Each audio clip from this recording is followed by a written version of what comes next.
Hello there. Chatbots and voice assistants are one of the most important tools in today's and especially in tomorrow's world. But who are the people that make them work? The conversation designers. My name is Eran Soroka, head of marketing operations at CoCoHub Conversational Components. Today's special guest comes from Florida, Amy Stapleton, co-founder of Chattables. How are you, Amy? I'm doing well, thank you. First of all, how did you become a conversation designer?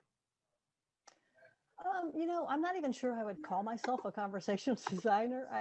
I've always been interested in the concept of virtual personalities that can engage you in just fun dialogue, but also more like narrative experiences. It's like you're meeting someone who's telling you a fun story.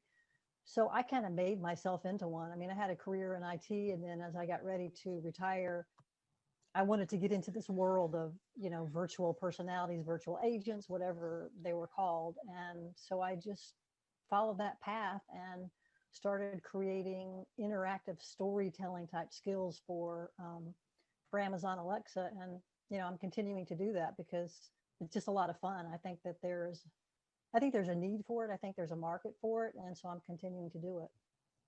You've been a part of NASA for 13 years. Can you see any similarities between two fields of like breaking boundaries and uncharted territories? That's pretty good.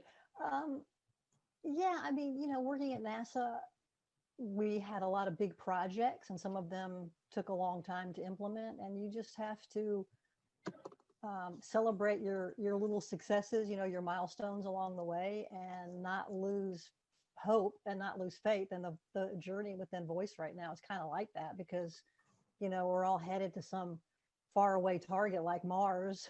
It's going to take a long time to get there where we want to go, and I think we just have to keep building upon our incremental successes. So Storytelling is one of the buzzwords in today's market, one of the most like coveted skills by people, and you're taking it to voice interfaces. Why is it so important?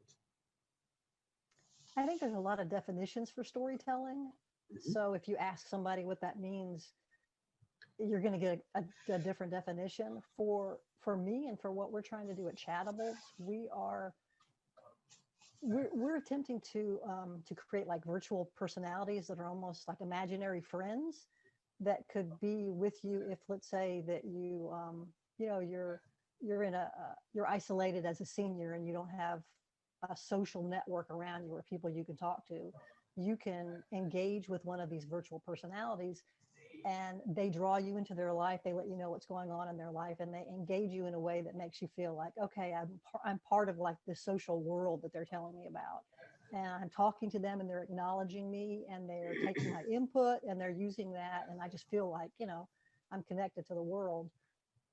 And it has kind of a therapeutic aspect to it. So for me, I like the possibilities of using voice technology to help people feel better about themselves, maybe open them up to different types of experiences. And I think storytelling is a really good way of doing that. And again, storytelling for us is more about not like your traditional, I'm going to tell you this big adventure and make you choose which path you want to go down. We're not doing that. We're creating more conversational experiences that make you feel like you are engaging with someone that that cares about your opinion, but also wants to share like something interesting that's happening to them, so that you're just not bored.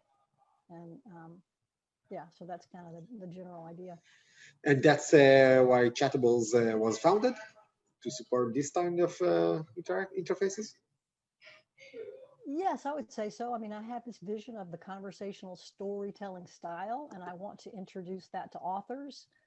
I want to get more and more authors to join me in developing this, let's call it the style of storytelling. So we've created some tools that they can use, and we're starting to build a community of authors that really like the idea of writing stories for these virtual characters. So yeah, I do think there's a need for it. I think there's a market for it. I think as more companies create their own like virtual assistants, maybe for the car or for like virtual caregiver or whatever, they're going to need that content that's told by like one personality, and those are the types of stories that we are creating. So I think they will become useful, later on as the voice assistants become more pervasive.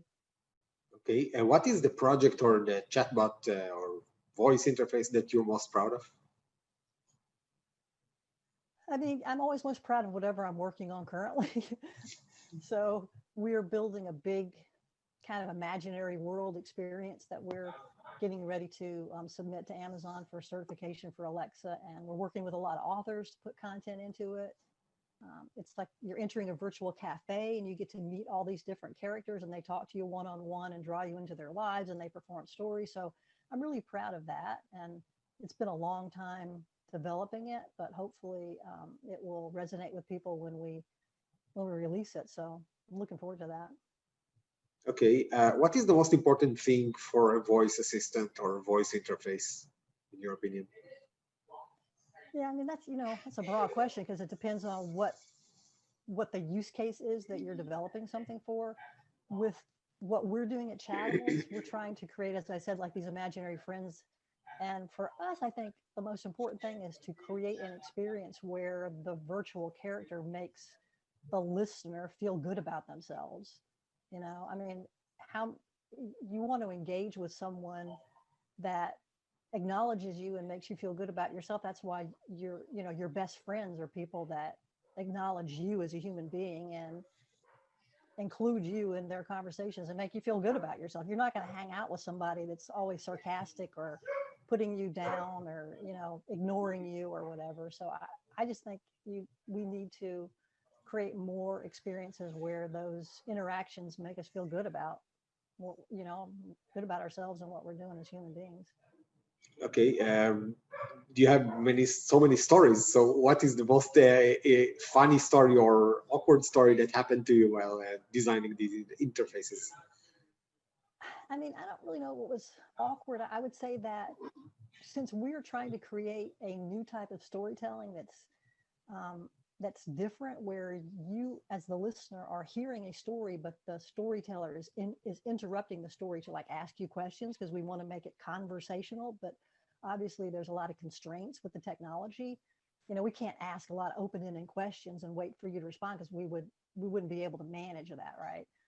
So one of the interesting things I would say that happened, or probably positive thing, is that we tried for several months, to create a type of story that would engage people. And we just feel like, this isn't really working. It's not really working. So then, like one day, my colleague was listening to one of our test stories that we had written, and his spouse was like in another room, and he didn't really realize that she was listening. And so he was listening to the first episode and he was responding to the narrator, when they asked questions and so forth. And the episode ended, and it's kind of like a cliffhanger story. It's one of those rising action stories where, it evolves over multiple episodes. So he stopped what he was doing. And then a couple of minutes later, his wife comes in and she's like, well, are you going to play the next episode? And he's like, what are you talking about? He says, well, I was listening to what was going on and I want to know what happens next. And so that was pretty cool. We thought, all right, well, maybe we're like getting closer to figuring out what type of stories work and what the interaction is like. So I don't know. It's little things like that kind of keep you going, Whoever wants to join this area of conversational AI, conversational storytelling, what tips can you give him or advice? Well, I mean, if you're interested in the kind of things that I'm interested in, which is creating these virtual characters that engage people with fun stories, I would say there's a lot of different paths you can go down. If you really are more engaged in these choose your own, I shouldn't say that because it's a trademark thing. But if you like these choose your path type stories where, you pick a path, there are a lot of tools that you can use to create your own. As I said before, we're not really doing that. We're doing more conversational. So if that intrigues you, you can go to our website at chatables.com, and I actually have written several guides and created videos, and you can download and see if that's something that you're interested in. Again, I mean, this is kind of self-serving, but I do think if you are interested in that type of storytelling, it's good to work with us because we've already built out all the technology. We've created this imaginary experience, and your story can just fit into it. So you don't have to like create your own skill or, build your own tools. You can come to us and very easily try it out. And I'm always looking forward to working with authors and helping them, you know, craft their stories, because I'm starting to get more experience about what works and what doesn't work. So I'm very, you know, very happy to help people shape their story into something that might work. That's great. So Amy Stapleton, co-founder of Chattables, thanks so much for being with us. You're welcome. Thanks. And for everybody watching, go check out CoCoHub.ai. Building, testing, and deploying your chatbot is quicker and easier than ever. Take care. Stay safe. Bye-bye.